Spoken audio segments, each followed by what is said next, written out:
Welcome, anglers. This is another episode, a Thanksgiving episode of NEMO Fishing.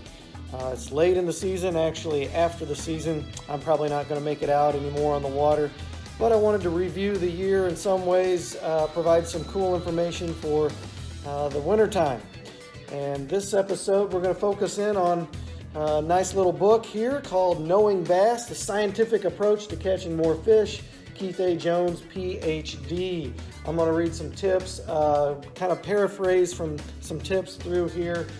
Keith Jones was bass fisherman and director of fish research at the Berkeley Fish Research Center in Spirit Lake, Iowa. And from his research, he deduced some important information for catching bass. We're talking black bass, largemouth, smallmouth, Kentucky. So what are some scientific thoughts on how to catch more, tips on catching more fish, better fish, bigger fish? That's what we all want when we're going fishing. And so I have three main categories I want to get into, and then maybe some afterthoughts. And of course, this is approach. Now, we all have anecdotal evidence, what we catch fish on, what other people catch fish on. Of course, we watch bass shows on television and the internet, and you know, a lot of times they're trying to sell product, which is fine because they make good product. But what are really some scientific tips for catching more fish? So let's jump right in. Let's talk about taste. A bass tasting fish. You know, fish don't have hands, so they test things with their mouths, with their tongues, with their lips. So that's important. Anytime a bass sees something that he thinks, hey, that might be food, he's going to approach it, of course, from visual cues, smell. But when it really comes down to it, he's not going to feel it like this. He's going to bite it to see what it's like. And so there's some general things that Keith Jones has discovered with his experience in the lab, at Berkeley's lab. And the first thing that I would like to mention from the book is that bass prefer protein, not garlic and salt or some other crazy additives that sometimes you see on the market, licorice and things like that.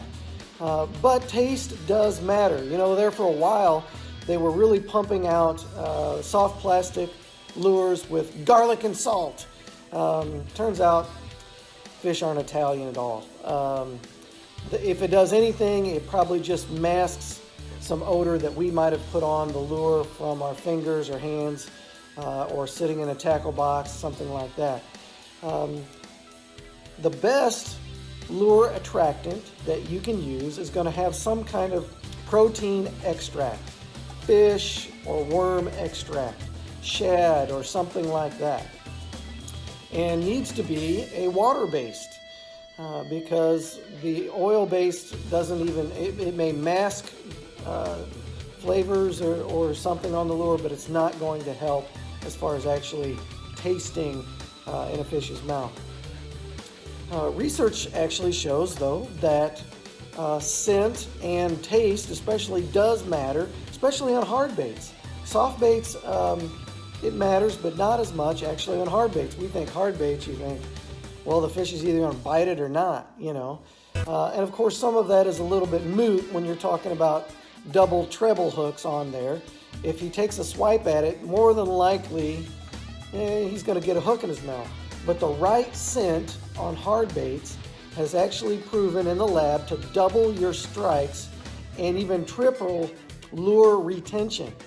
So if you're not accustomed to using scents on your hard baits, it's worthy of trying out. It really is. As far as the research is concerned, it'll work. On the flip side of that, what's a major taste detractor? And come to find out, bass hate, loathe, even detest the smell and taste of DEET, which is the insect repellent. And so if you use insect repellent, make sure you're using one when you go fishing that does not have DEET on it. They can taste minuscule portions, parts per million in the water, around your lure, on the lure, and it is a detractor. They hate it, loathe it, will move away from it, will not bite. So that's something you need to know. A couple thoughts on scientific taste, attraction, detraction from fish. Let's talk about hearing. Lure sound matters.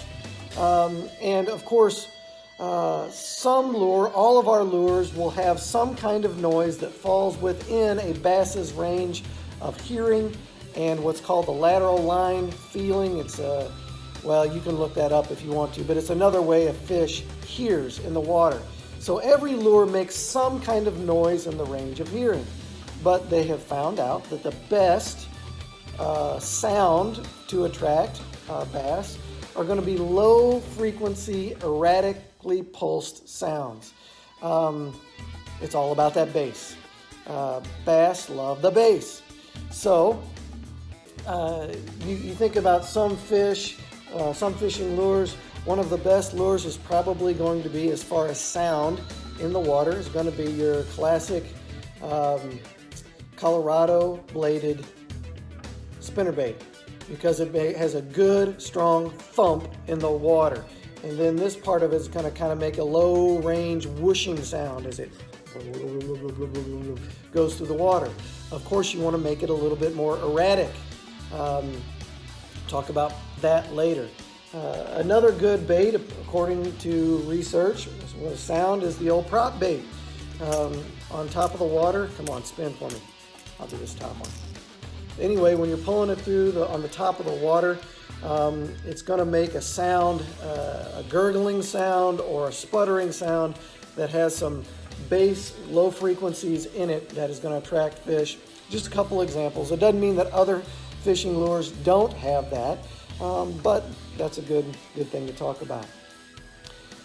Turns out that talking or even yelling on top of the water will not scare the fish. So if you're in the boat and you're talking and your buddy says, "Hey, shut up, you're scaring the fish," scientifically, it doesn't. The water, when sound waves hit the water, they bounce right off. So it's not going to, you can yell and it's not going to have much effect on the fish. On the other hand, what is going to scare fish? Loud, sudden bangs in the boat, or if you're on the shore, you drop a rock or you trip over a rock. Those kind of sounds are going to make a big sound in the water, and once the sound penetrates the water, sound goes through water very well. So you got to watch out for sounds in the boat. Dropping lures, banging with oars or boat, even a trolling motor being thumped down on the deck. All those kind of sounds are going to detract fish. So taste matters, hearing matters. Of course, bass are sight fishermen. Sight matters. And surprise, bass don't see things like we do.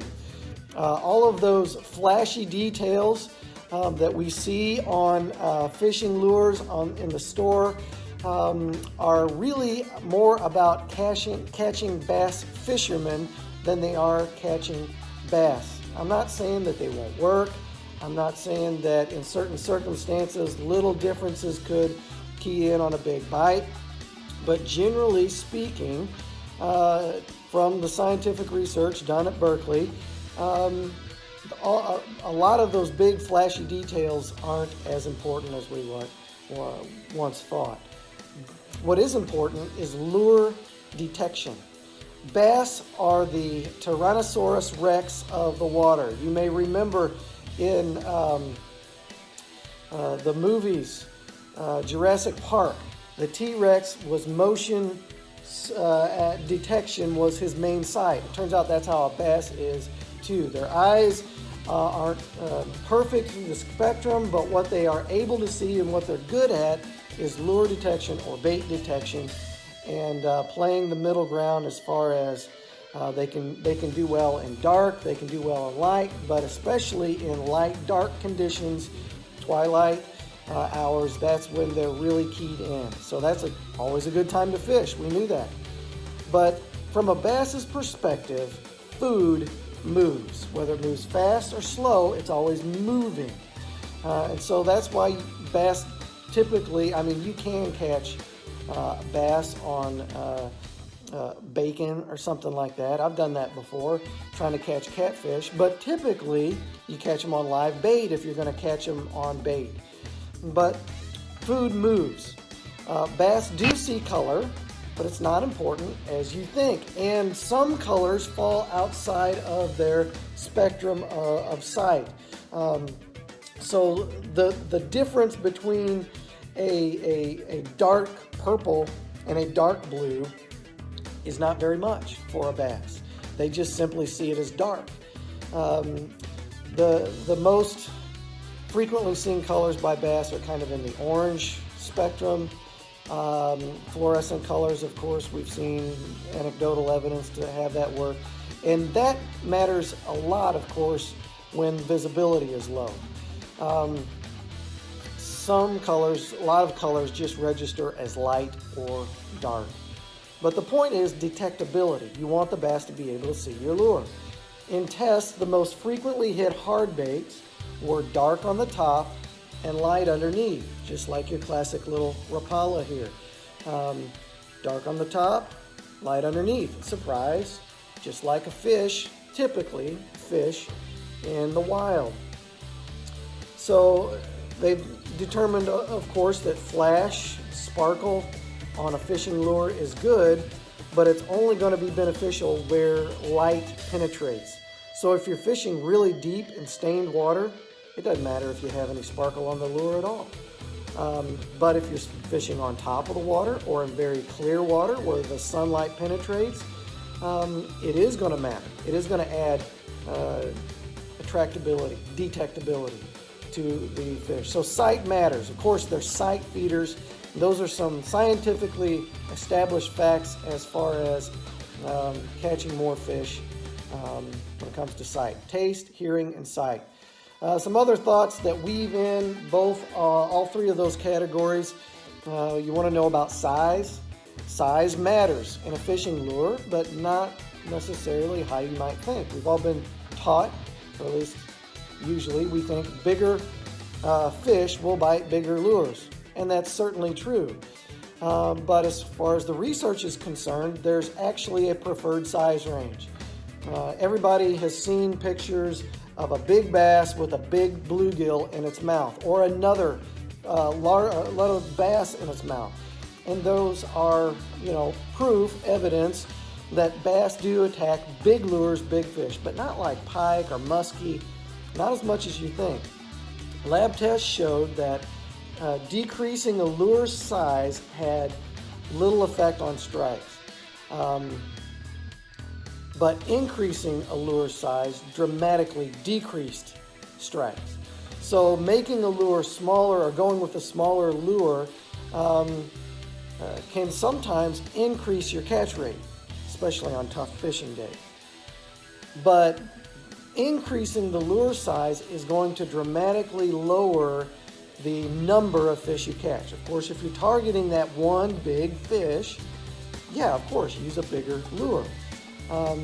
More interestingly than that, shape matters. I found this fascinating. According to research, bass are environmentally conditioned to eat things shaped like their natural food. Bait fish. It's like worms. Why do we catch fish on rubber worms, plastic worms? Worms in nature typically don't swim through the water. I mean, they might be dumped out in a stream or something like that. It's not typically going to be a bass's food group. Why do they strike rubber worms, plastic worms? Because they are shaped like a bait fish and they move like a bait fish. And so, speaking of movement, bass get excited about erratic movements. Stops, starts, speed change, all that being within relative periods of stability. You need enough stability when you're moving your lure along to have the fish be able to find it, detect it, find it, and chase it. But once they are locked onto a lure, apparently a steady retrieve can put a bass to sleep. And you think about it, seldom in nature does a fish swim along at the same speed for a long period of time. Fish don't have cruise control. So why do we fish that way sometimes? With spinner baits or crankbaits out in open water. Of course, there are times when steady retrieves work, but generally speaking, scientifically, food moves and it moves erratically. It darts, it stops, it starts. If you want to catch more fish, you want to imitate that.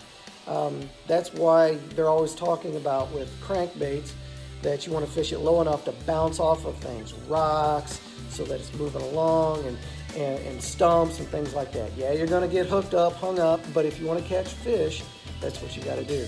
So there's got to be a balance. There's got to be enough stability in the fishing movement of the lure so that the fish can find it, and yet there has to be enough variance in the lure that fish are suddenly attracted to it.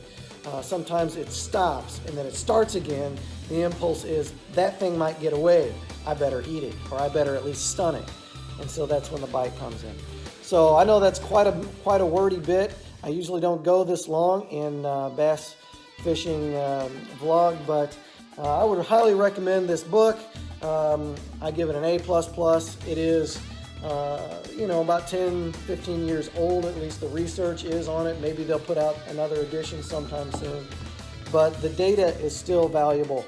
So as you're thinking about restocking your stock over the winter and Christmas time, and what you might want to buy, what you might want to leave on the shelf, hopefully those are some ideas that'll help you next year, next spring, when fishing time comes around. Until then, happy fishing.